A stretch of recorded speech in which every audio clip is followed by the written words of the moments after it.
Now we move into the next murder mystery. A hitman has a particular billionaire under surveillance. Suddenly, everything goes sideways, his car is blown up, but almost immediately it becomes clear that something isn't adding up. At the scene, Morgan discovers a $75,000 long-range rifle scope and a note suggesting that whoever made the payment had been watching him.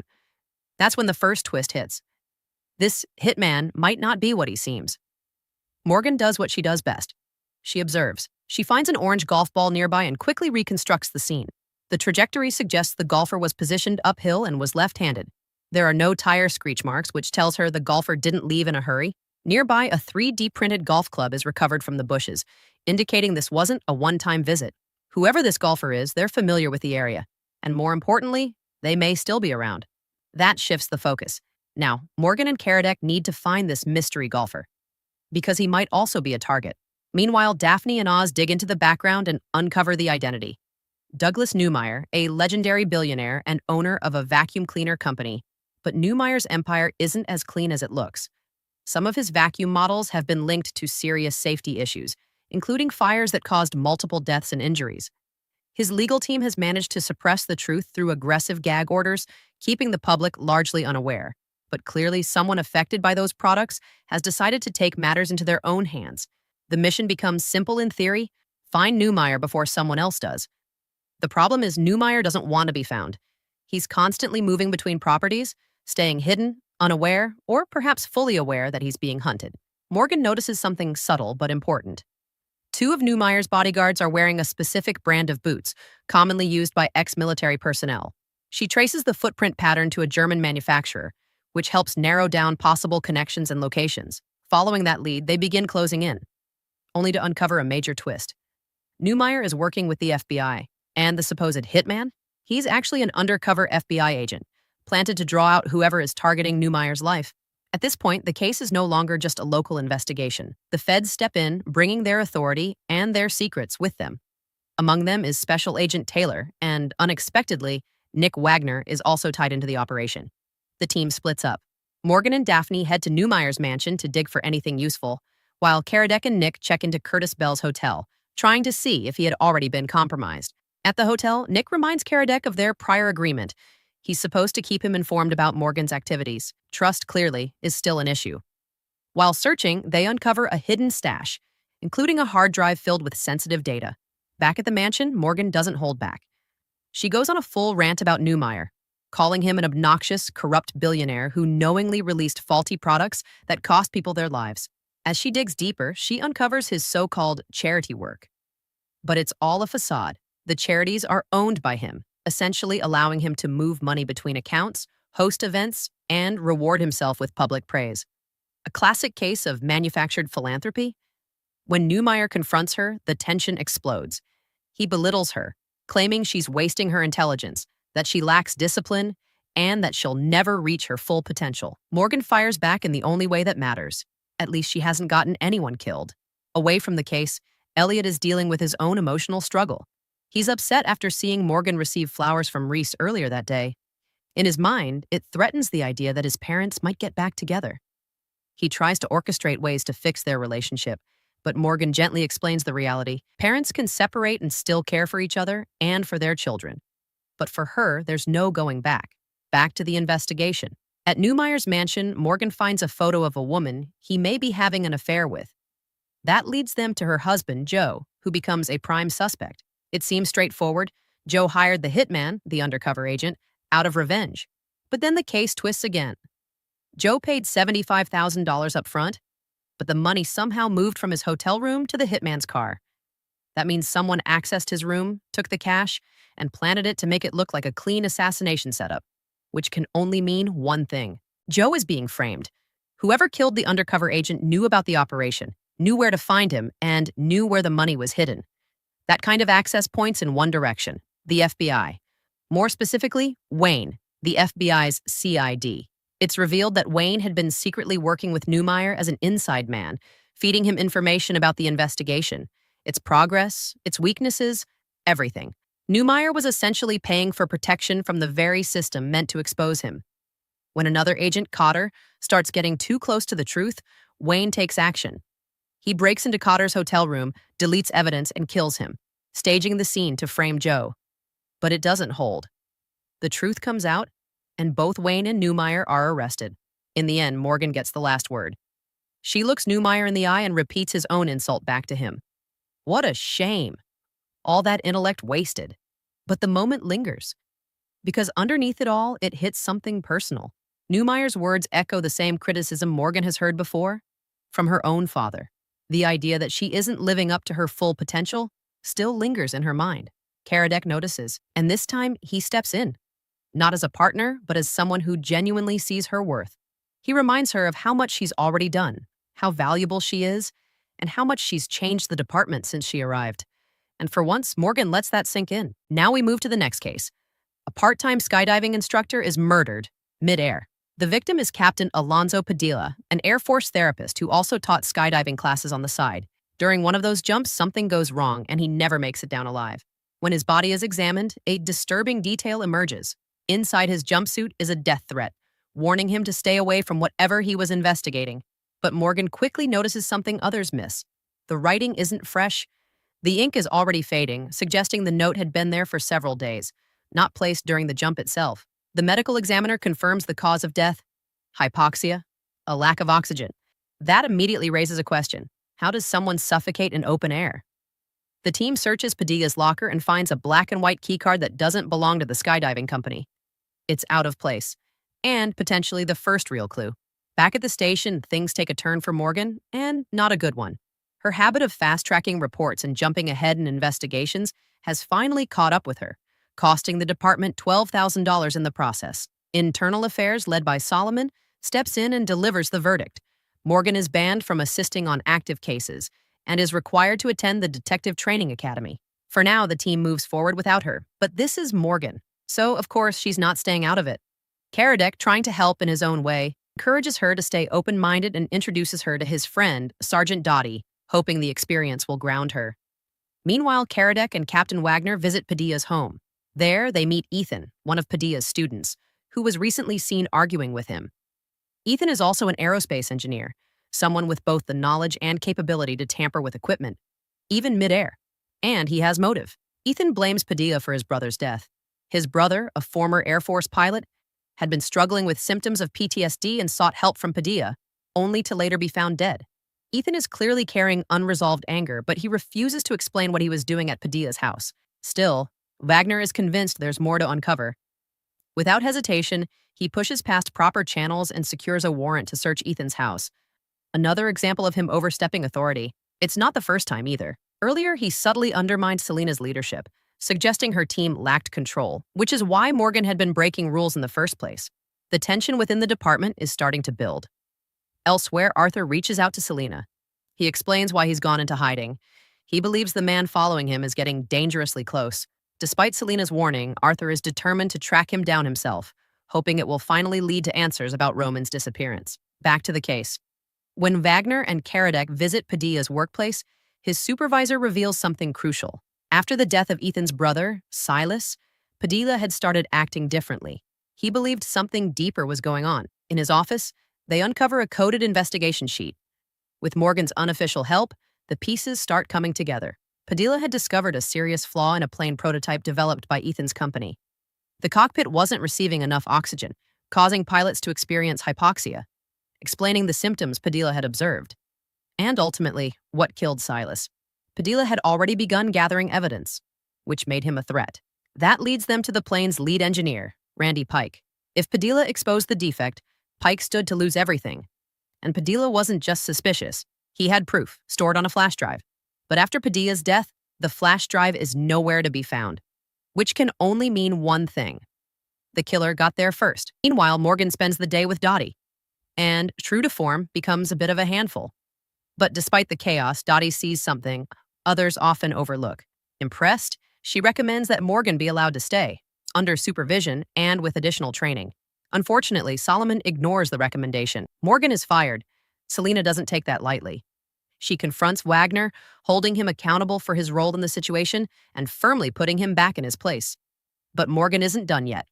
Before her paperwork is finalized, she pulls an all-nighter, determined to finish what she started. And that's when it clicks. Pike didn't just sabotage the plane, he switched Padilla's oxygen mask with a faulty one, designed to fail at a certain altitude. That's what caused the hypoxia midair. With that final piece of evidence, the team moves in and arrests Pike. Case closed. At the same time, Selena shares Arthur's update with Morgan, promising that even if Morgan is no longer on the team, she won't stop investigating. But behind the scenes, Selena is already making moves. After the case, she calls Wagner into her office and proposes something bold, blackmailing Solomon to get Morgan reinstated. The leverage? Solomon is secretly having an affair with the commissioner's wife. Wagner doesn't hesitate, he's in. And just like that, Morgan gets her job back. Selena never tells her how it happened. So while Morgan celebrates, relieved and grateful, there's an unspoken truth hanging in the air. This decision will come with consequences. A man is seen sprinting down the street, distorted, barefoot, and completely terrified. He believes something monstrous is chasing him, even though no one else can see it. In his panic, he runs straight into traffic and is struck by a car. By morning, Detective Adam Karadec and Morgan Guillory arrive on the scene. Morgan quickly picks up on something unusual: the black vomit on the ground. From that alone, she deduces the victim had been poisoned, specifically with activated charcoal. When mixed in the gut, it can produce a foul, rotten egg smell due to hydrogen sulfide release. Following the man's bloody footprints, they trace his path back to his house. There they meet his ex-girlfriend, Aditi, and notice signs of a break-in. Inside, the presence of a gaming chair, gloves, and a magazine suggests he was a professional gamer. But there's one glaring issue. His gaming rig is missing. Someone clearly took it.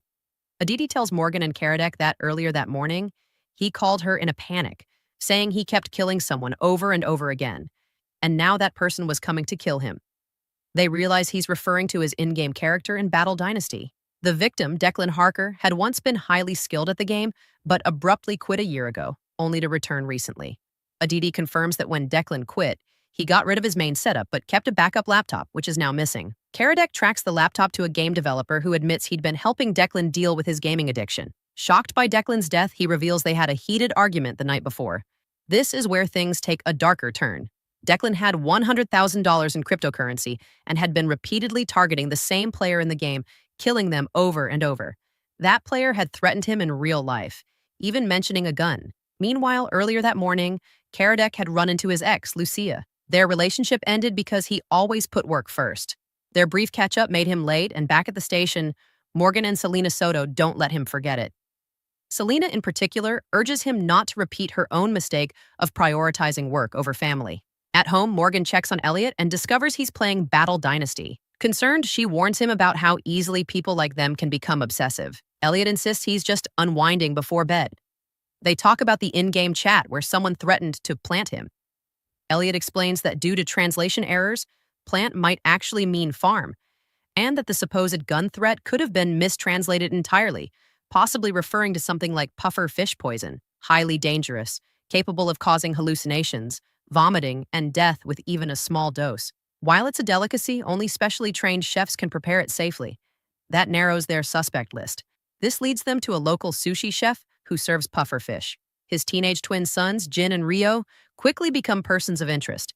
Jin is disciplined and focused, working at the restaurant and excelling in school. Rio, on the other hand, is deeply into gaming and constantly criticized by their father, leaving him feeling like an outsider. Oz and Daphne head to a cyber cafe to question Rio. He admits to being Dreadnought in the game and knowing Declan's character. At first, he seems like the obvious suspect. It turns out his father had hired Declan to repeatedly defeat Rio in-game, hoping it would push him to quit. Rio insists he never knew Declan in real life. But Karadec notes blood found at the scene, and a cut on Rio's finger. He orders a DNA test. The results come back at a 90% match. That's enough to raise suspicion, but not enough for a direct link. The team begins to believe Jin may have killed Declan to protect his brother. Then, Jin disappears. When he calls Rio, the detectives listen in as he says he messed up. He confesses to leaving the poison, believing it's what Rio wanted. He ends the call emotionally, saying he loves his brother and hopes their father can forgive him. At first, it looks like a tragic confession, but Morgan isn't convinced. She notices inconsistency, like a large birthmark, an allergy to almond milk, and the fact that Jin and Rio are never actually seen together except in photos that appear edited. Something doesn't add up. Then it hits her. Jin doesn't exist. What everyone believed were twins is actually a rare case of chimerism, where one twin is absorbed into another in the womb. Rio carries both sets of DNA, explaining the partial match. Their father had been maintaining the illusion of twins for years, even creating fake photos to support the lie. The truth is shocking. Rio was both Jin and himself. He orchestrated everything, including recording a fake confession on his father's phone to make it seem like Jin was responsible. Phone records confirm the deception. In the end, Rio is taken in, and both he and his father share a moment of regret, apologizing to each other. Later, Aditi hosts a virtual funeral for Declan inside the game, a surprisingly touching tribute. And just as the day winds down, Lucia arrives at the station. Karadec, finally taking Morgan and Selena's advice, decides to give their relationship another chance. Morgan watches with a smile as she introduces herself, quietly rooting for him. This episode of High Potential leans even deeper into character dynamics, especially the growing connection between Morgan and Adam. We get a glimpse of their friendship early on when Morgan stops by Karadec's place and discovers he's back with his ex-fiancée, Lucia. On their way to work, she's given 3 chances to ask him anything. But instead of prying into random details, she focuses on what really matters to her, how her friend and partner feels about this new situationship. Karadec admits, somewhat surprisingly, that it feels comfortable. And honestly, the important thing is that he's happy. That moment is quickly interrupted when they're called to a crime scene involving a high-profile, tech-obsessed, Live Forever influencer. Gabe, the founder of a wellness company called Genigevity, is found dead in his apartment with a stab wound to his chest. What's strange is that there are no signs of a struggle, no forced entry, no obvious evidence of a break-in despite his high-end security system. When Morgan and Karadec speak to his assistant, Renata, she explains that she'd been out of town but was monitoring Gabe's biometrics through the Genigevity app. When his data suddenly went silent, she rushed back. Their relationship feels a bit intense, borderline personal, but she explains that Gabe hired her after her mother died of cancer. Since his company focused on life extension and cancer research, she felt safe working with him. That emotional connection initially seems to clear her as a suspect, so Major Crimes shifts focus to others with potential motives. One of them is Siobhan, who is suing Gabe for child support after Genigevity allegedly altered ingredients in a product that interfered with her birth control, leading to her pregnancy. Still, being 8 months pregnant makes her an unlikely killer. Risking prison at that stage just doesn't add up. As the investigation deepens, a bigger issue surfaces. Gabe had been embezzling money from his own company. As head of finances, he manipulated records, making it appear as though staff were responsible for discrepancies while secretly wiring funds back to himself. It turns out Gabe had been using the stolen money to fund a personal project, creating a robotic version of himself. He had uploaded his knowledge and personality into it, essentially attempting to live on through technology. The robot even reassures the team that the company is in safe hands because Gabe is still technically there. When Morgan and Karadec question the robot, it mentions Gabe had received threats over the years, but none seemed serious. It also walks them through his daily routine. Gabe was supposed to be in bed by 9 p.m., but on the night of his death, his Do Not Disturb setting was manually extended to 10:15 p.m. That means someone with access deliberately kept him in his yoga room longer than usual. The question is, who had access? Just as the robot begins listing names, it's abruptly shut down by Micah, the original founder of the tech startup Gabe acquired. During questioning, Micah reveals that Gabe bought his company, Shadowbell, under the promise of keeping him on, only to push him out later with a 5-year non-compete clause. A devastating move in the tech world. Micah feels the robot is his creation, and he had every right to shut it down. Meanwhile, Oz is dealing with something personal, his father's death. As he prepares for the memorial, he discovers that the headstone was never properly arranged, despite his mother paying for it. After digging deeper, he learns she paid $20,000 for a headstone that never arrived, likely due to manipulation by the funeral home. With help from Selena Soto, Oz manages to fix the situation and secure a proper headstone for his father. Back on the case, inconsistencies push Morgan and Karadec to revisit Gabe's apartment. While inspecting the room where he died, they accidentally get locked inside. That's when they notice something unsettling. Dead bugs scattered around and plants that are clearly dying. It doesn't match Gabe's persona at all. Then the truth clicks. When the Do Not Disturb feature was activated at 10:15 p.m., Gabe was trapped inside. The candles in the room had been laced with arsenic, releasing a toxic gas. The damage to the plants and insects suddenly makes sense. The poison was so agonizing that Gabe chose to stab himself just to end the suffering faster. And now, Morgan and Karadec are stuck in the same room, with the gas still lingering. For once, Morgan can't immediately calculate her way out. The uncertainty shakes her. She spirals, thinking about her kids, about what could happen if she doesn't figure this out. It's one of the rare moments where she completely loses control. Thankfully, Karadec is there. He steadies her, grounding her until they're safely out. Afterward, Morgan pieces everything together. She narrows it down to Renata. Her background in 19th century art and textiles becomes crucial. Arsenic was commonly used in that era in wallpaper, clothing, food, even candles. Renata had both the knowledge and the motive. She felt betrayed. Gabe had abandoned Geneviève's original mission, researching the BRCA gene linked to cancer, the same disease that killed her mother and now threatens her sister. Renata herself carries the gene. With Gabe diverting funds, that research was at risk of being shut down entirely. But she didn't act alone. She partnered with Micah. While Micah cloned Gabe's password and altered the security settings, extending the Do Not Disturb window, Renata replaced the candle with one laced with arsenic. Gabe's strict routine made him an easy target.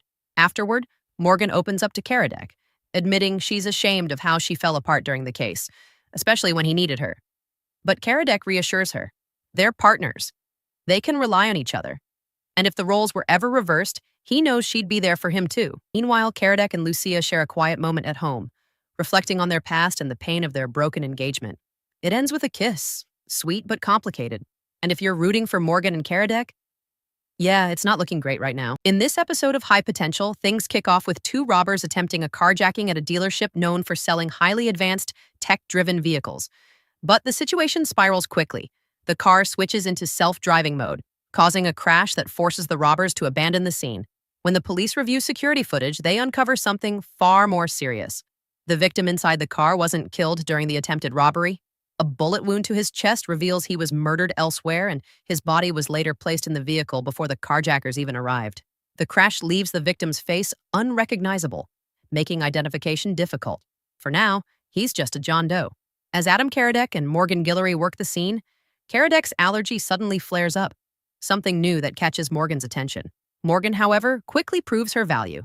She deduces the identity of one of the robbers who is brought in for questioning. The man admits the victim looks familiar, someone from his neighborhood, but he can't quite place him. Still, he provides a rough lead. After canvassing the area, the team identifies the victim as Joaquin, a professor and climate activist known for protesting against toxic waste in his neighborhood. Waste he blamed on the dealership owned by Glenn Gannick. It's soon discovered that Joaquin was actually killed in his own home, and his body was later moved. Joaquin's neighbor, Katie, tells Oz and Karadec that Joaquin had been relentlessly vocal about the environmental damage caused by Gannick's business. Naturally, this puts Glenn at the top of the suspect list. But something doesn't sit right. Leaving the body at his own dealership feels too obvious, almost like someone is trying to frame him. Plus, Glenn had already won a civil case against Joaquin. They bring Glenn in for questioning, but he and his lawyer confirm the legal dispute had been settled long ago. Glenn maintains he's being set up, and for now, they have no choice but to let him go. Meanwhile, on the home front, things are moving fast for Morgan, and it's starting to overwhelm her. Ava is stepping up in a big way, taking initiative with her schoolwork and even enrolling in an after-school design class to start shaping her future. At the same time, Elliot receives an invitation to attend a prestigious boarding school for gifted students in Connecticut. Morgan confides in Selena Soto, admitting she's scared of the idea of Elliot leaving. Selena encourages her to let him decide for himself.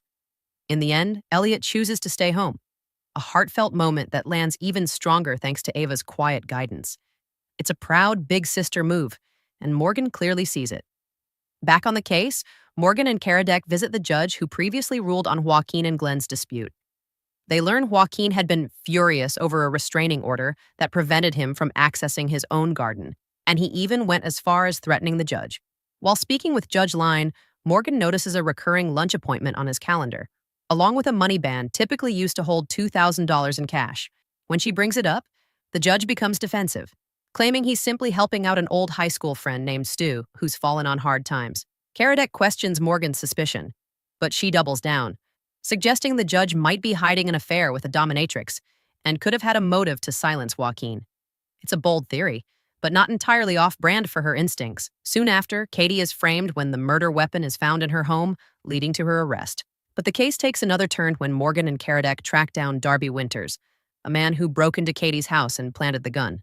He doesn't reveal much, but it's enough to shift the investigation. Morgan connects the dots. Both Darby and the judge drove cars from Glenn's dealership. That's when the bigger picture comes into focus. Glenn had been using his high-tech vehicles to spy on clients, collecting personal data to blackmail them. That's likely how he influenced the judge's ruling in his favor. When Joaquin uncovered the truth and confronted him, Glenn killed him. Then, in a twisted attempt to deflect suspicion, he staged the scene at his own dealership, making it look like he was being framed, and later had Katie set up as well. Later that night, Karadec returns home early, much to Lucia's surprise.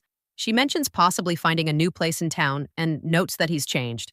Karadec admits that Morgan has had a big influence on him, and he agrees to check out the new place with her, another step forward in their complicated relationship. Meanwhile, a darker thread resurfaces. Selena receives a call about Arthur. He tortured a suspect and uncovered that the man was involved in Roman's kidnapping 16 years earlier. The suspect is now hospitalized, and Arthur is in custody. Selena immediately calls Morgan to update her, pulling that long-running mystery back into focus. Thankfully, this episode doesn't open with a murder, but it comes dangerously close. Instead, we get an attempted killing, and this time, the target is Dottie. While at the spa for a routine massage, her life is suddenly threatened. She survives, but barely, and is rushed to the hospital, unconscious for the time being. From there, we learn just how deep this case runs. Dottie and Daphne weren't just colleagues, they were incredibly close. Dottie trained her, mentored her, and played a huge role in shaping her career. Because of that connection, Soto advises Daphne to take the lead on the case, assigning Morgan to assist her. Meanwhile, Karadec and Oz are pulled into a separate investigation, yet another murder case happening in parallel. As Daphne and Morgan begin digging into Dottie's attempted murder, Daphne opens up about their history. They worked together for 5 years and remained close even after their careers diverged, Daphne becoming a detective and Dottie transitioning into a full-time academy instructor. Dottie constantly pushed Daphne to take the sergeant's exam and move forward, but Daphne hesitated. Watching women like Selena and Dottie face years of discrimination as women of color in the force made her unsure about stepping further into that system. That tension eventually led to a major fallout between them, one so bad they hadn't spoken since. So yes, this case is deeply personal for her. They head to the spa where the attack happened and speak to Dottie's masseuse, who confirms she's a regular client. It's here that Morgan notices something subtle but important: a sensor on a client's arm. The masseuse explains that the sensor is unique to that particular facility. It seems like a small detail now, but it becomes crucial later. With little else to go on, they move to Dottie's classroom, where they encounter their first suspect, Hoff. Hoff admits he broke into Dottie's classroom, but only to stop her from filing a report about his lost gun. Beyond that, there's no solid motive tying him to an attempted murder. Around the same time, news comes in that Dottie has regained consciousness, but frustratingly, she still can't identify her attacker. Hitting a wall, Morgan decides to shift focus and help Karadec and Oz with their case. They're investigating the death of a local personal trainer named Luke, who was allegedly killed by an ibuprofen overdose in his own home. But something doesn't sit right. Morgan quickly notices a connection. Both Luke and Dottie frequented the same spa. Still, when they question people from Luke's gym, no one recognizes Dottie. The teams split up. Daphne and Morgan return to the spa to ask more questions, while Karadec and Oz dig into Luke's professional life. They speak with his boss, Phyllis, who explains that Luke was new but already making waves, landing high-profile clients. Naturally, suspicion falls on his rival, Vaz, whose client Luke had poached. But Vaz denies any bad blood, claims he respected Luke's hustle, and provides a solid alibi. Back at the spa, the owner, Kirk Hartwood, insists Luke was never a guest there and all his employees are accounted for at the time of Luke's death. Once again, it feels like a dead end. But then Morgan has that moment, the one where everything clicks. She realizes both cases are connected through a strangers on a train style setup. Two people, each with their own target, agree to eliminate the other's problem, creating distance and avoiding suspicion. Clean, calculated, hard to trace. And that's exactly what happened. Vaz arranged for someone from the spa to kill Luke. Meanwhile, Kirk, the spa owner, had been cutting corners using a black market supplier for IV treatments to save money, and in exchange, he provided spa sensors. That supplier turns out to be Phyllis. Phyllis and Vaz made the deal. She would kill Luke for Vaz, and in return, Luke would kill Dottie for her. The motive? It goes way back. Dottie reveals that during college, she and Phyllis were part of the same sorority, where Phyllis was supposed to be her big sister. But things went too far. The hazing crossed a line, and Dottie reported her. That decision sent Phyllis to jail and completely derailed her life. Years later, she's still holding on to that resentment, blaming Dottie for everything she lost. Alongside the case, we also get a quieter, more personal storyline. Ava tells Morgan she got into a design class she was excited about, but that excitement is crushed when she sees a post online suggesting she only got in because she's black. It hits hard. Morgan tries to comfort her, but Ava feels like Morgan, being white, can't fully understand what she's going through as a mixed-race girl. Seeking someone who can relate, Ava opens up to Daphne. And Daphne meets her with empathy and honesty, reminding her that she absolutely deserves her place, that her dreams are valid, and no one gets to take that away from her. Back to the case, we learn that Phyllis had recently been denied a request to clear her felony record. Not long after, she saw Dottie speaking at a sorority alumni event, a moment that reopened old wounds and reminded her of everything she believes was taken from her. The police finally track her down as she attempts to flee by bus to Tijuana. They intercept it just in time, and in a tense moment, Daphne manages to talk her down before she's taken into custody. A quick update on the larger mystery. Roman Cinquera's long-buried abduction case is finally starting to crack open. The man responsible, Eric Hayworth, wasn't working alone. He was hired by a powerful fixer named Willa Quinn. Determined to get answers, Selena heads to New York to confront Willa face-to-face, while Morgan stays back with major crimes to handle a new case, one that quickly takes a very bizarre turn. This time, the victim is a famous astronaut, Teddy, who was preparing to give a speech at a major symposium. Right before the event, we notice a slight tremor in his hand, something his fiancée, Heidi Choi, quietly helps him manage. But before he can even take the stage, everything goes wrong. Someone suddenly smashes a pie into his face, and that pie is laced with a deadly nerve agent. Within moments, Teddy is dead. Morgan Karadec, Daphne, and Oz begin their investigation at the scene, starting with Heidi, who witnessed the attack. Surveillance footage quickly identifies the attacker, a young woman named Arden Prescott. Heidi also shares the speech Teddy was about to give, which strongly endorses Astromalis, an aerospace contractor set to build the first commercial space station. At first glance, it seems obvious. Someone didn't want that speech to happen. Determined to honor him, Heidi even insists on delivering the speech herself, but almost immediately, the case takes a turn. Arden isn't a killer. She's a content creator who thought she was pulling off a harmless prank. She was hired by someone posing as a producer, told there would be hidden cameras capturing a creative moment. She had no idea the pie was poisoned. As the team digs deeper, more strange details surface. Teddy had recently spent time in Russia, raising suspicions of espionage, but that lead quickly falls apart. Then Morgan finds something that changes everything: the real version of Teddy's speech on his computer. And it's nothing like the one Heidi showed them. Instead of promoting space exploration, Teddy was planning to expose a devastating truth. He had developed brain cancer, likely caused by prolonged exposure to space radiation. The tremor suddenly makes sense. Something he had been subtly hiding, often masking it by holding a pen. His plan was to go public, warn people, and call for a halt to further missions until safety measures improved. That revelation flips the entire motive. Morgan pieces it together after comparing Heidi's edited version of the speech with the original and connecting it to Teddy's condition. Heidi didn't want Teddy to destroy his legacy, so she made sure he never got the chance. She had access to a NASA facility and stole a lethal nerve agent, one being studied as a countermeasure to VX exposure in zero gravity. With her position, it wasn't difficult to get her hands on it. In her mind, Teddy was already dying. The tumor had only given him a few days left. Letting him give that speech would not only ruin how the world remembered him, but could also set space research back significantly. So she made a choice. She killed him to preserve his legacy. While that case comes to a close, the larger mystery surrounding Roman continues to deepen. In New York, Selena finally comes face-to-face with Willa Quinn, a woman who is always one step ahead. Willa already knows everything about Selena, even tracking her movements before they meet. And when confronted, she gives nothing away about Roman. Meanwhile, Captain Wagner seems to be developing a growing interest in Morgan. He claims he wants to help, especially with the situation involving Wheeler, but Morgan keeps pushing him away. Still, he insists that this case needs someone who can see beyond the lies and facades, and he believes she's that person. The episode closes on a chilling note. Selena returns to Los Angeles, thinking she's left Willa behind in New York. But as she steps out of the airport, there she is, already waiting, watching, and still completely in control. Next case is a break-in at Canyon Gate Private Vaults, essentially a luxury storage facility for the ultra-wealthy. 4 robbers in animal masks hit the place hard. They knocked out the only guard, an ex-Navy SEAL named Dean, stuffed him in a locker, and bypassed every security system the building had. But here's the thing. They left behind thousands of dollars worth of valuables. The only thing missing? A $90,000 bottle of wine.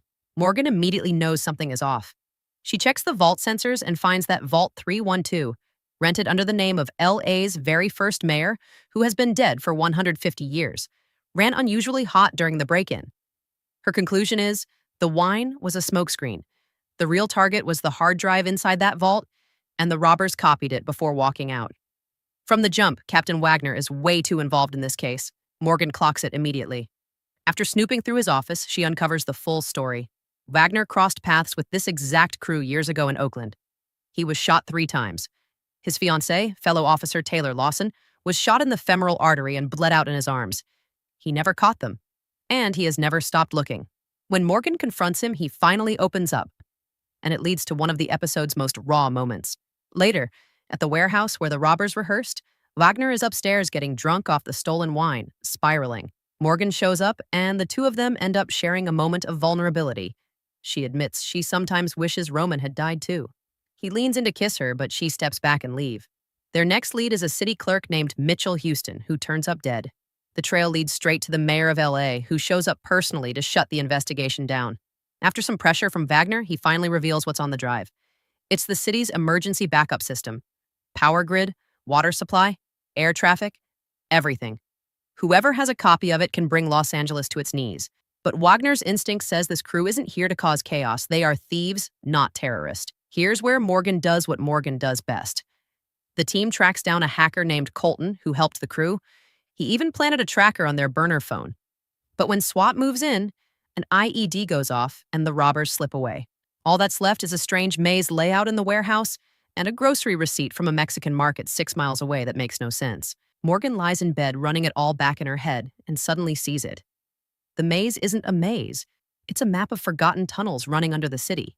And when Lido calls to say the card machines are down in the Flower District, everything clicks into place. Mother's Day is one of the biggest cash days of the year. The Flower, Diamond, and Fashion Districts alone will move over $18 million, all in cash, since the card systems are down.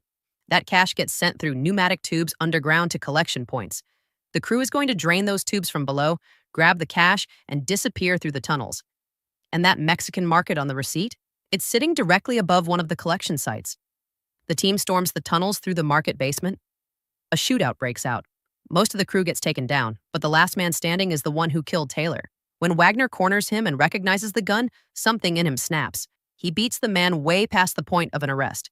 It takes Morgan telling him quietly that this is not what Taylor would have wanted to finally bring him back. Karadec steps in and makes the arrest. Back at the station, Karadec pulls Morgan aside and tells her she was incredible today. It's a genuine moment. Right up until Lucia walks in and pulls him into a relieved hug. Morgan holds it together just long enough to make it to the restroom before she breaks down completely.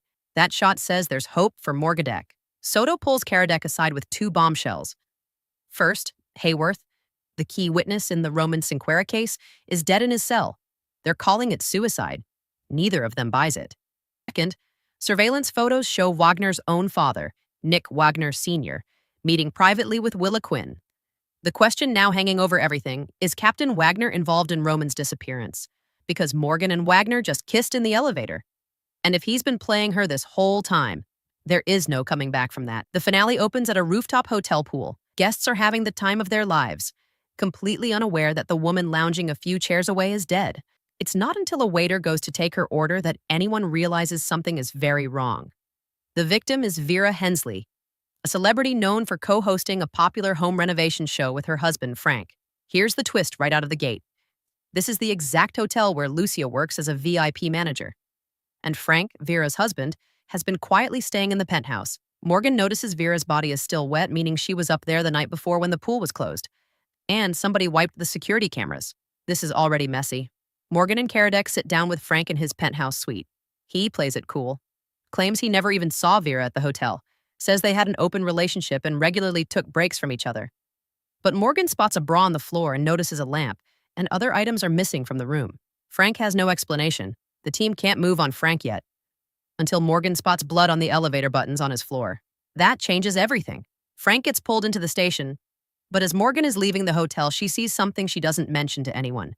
Lucia having a tense, secretive conversation with a man outside, and pulling away from his hand. The team digs into Frank's party guests from that night, and in the background of photos taken at the party, Morgan spots the same man she saw arguing with Lucia. His name, or at least one of them, is Charles Hale. When the team runs his fingerprints, three separate identities come up. Charles is a professional con man with a criminal record across multiple cities. He is not a businessman and not a stranger to Lucia. Morgan pieces together Charles's plan. He was at the hotel to blackmail Frank. Frank and Vera's whole brand depended on them being a happy couple. If he exposes the reality, their careers collapse. Charles planted a recording device in Frank's room, and when Vera found him, he killed her. She made it as far as the elevator. Her blood on the buttons proves it, but couldn't get away in time. She took the stairs to the rooftop pool and died there. Charles couldn't erase the security footage himself, but Lucia could. And the bottle of rare gypsum sand Lucia recently gifted Karadec earlier comes from White Sands, near Alamogordo, New Mexico, the exact city where Charles's record shows he lived. Morgan is now certain. Lucia tipped Charles off that Frank was at the hotel and helped him cover his tracks after Vera was killed. This is where the episode gets truly weird. When Morgan pushing to have Lucia questioned further, he explodes, accusing her of wanting Lucia to be guilty, of managing him like one of her kids. He storms out of the precinct. It's their first real blow-up they've had in a while, and it hurts to watch because both of them are right in their own way. But Karadec is the one who cracks the case open in the end. Morgan had told him the strange phrases she overheard Lucia saying to Charles. No cities, just seasons, and frosty trees. He uses those words to figure out exactly where Lucia and Charles would be. He finds Charles on a water tower with a gun, ready to end it all rather than face arrest. Lucia is taken into custody. She'll face charges as an accessory to Vera's murder, and for the cons she helped Charles run in New Mexico. Later that night, Karadec shows up at Morgan's door and falls apart. On my babies. They are just two people who have seen each other through everything, sitting in the wreckage of another loss. Running alongside all of this is the biggest movement yet on the Roman case. Willa Quinn calls Morgan directly with a warning, back off, you're heading into danger. Morgan goes straight to Wagner and asks him directly if he's working with his father and Willa. He says no. Together, they set up a sting at a political luncheon hosted by Wagner Sr. Morgan walks in with a thumb drive she claims contains logs of his calls, texts, and emails from the past year. She tells Wagner Sr. she'll go to the press with it unless Willa tells her what happened to Roman. Willa threatens Morgan's younger children by name. Morgan follows her outside and drives straight into her car. That finally does it. Willa agrees to talk. Willa's information points to an FBI agent named Lila Flynn, an undercover operative who was allegedly a dirty cop, selling intel and laundering money. The story goes that Roman was working alongside her, and when Lila tried to come clean, Roman killed her. Security footage shows Roman's car outside Lila's place on the day she died. Willa helped bury the whole thing. Morgan is shattered. She wants to stop digging entirely. It's too dangerous, and part of her is scared the worst might be true. But Soto refuses to back down. They'll keep going, together. Running quietly through the whole episode is Ava's storyline. She's been struggling to create something meaningful for a showcase with art school representatives attending. Morgan gives her access to a box of Roman's old things, and Ava transforms it into a sculpture. A tree built entirely from pages of his work. Morgan stands in front of it as a proud, heartbroken mother. But after Morgan leaves, someone lingers at the exhibit looking at that sculpture. The camera doesn't show a clear face, but every sign points to Roman. Wagner calls Morgan after the art show. His father has connected him with an FBI ghost who knows the truth about Roman, and they're meeting tonight. Morgan rushes to join him, but Wagner gives her the wrong time on purpose, 9:30 instead of 9. He goes alone.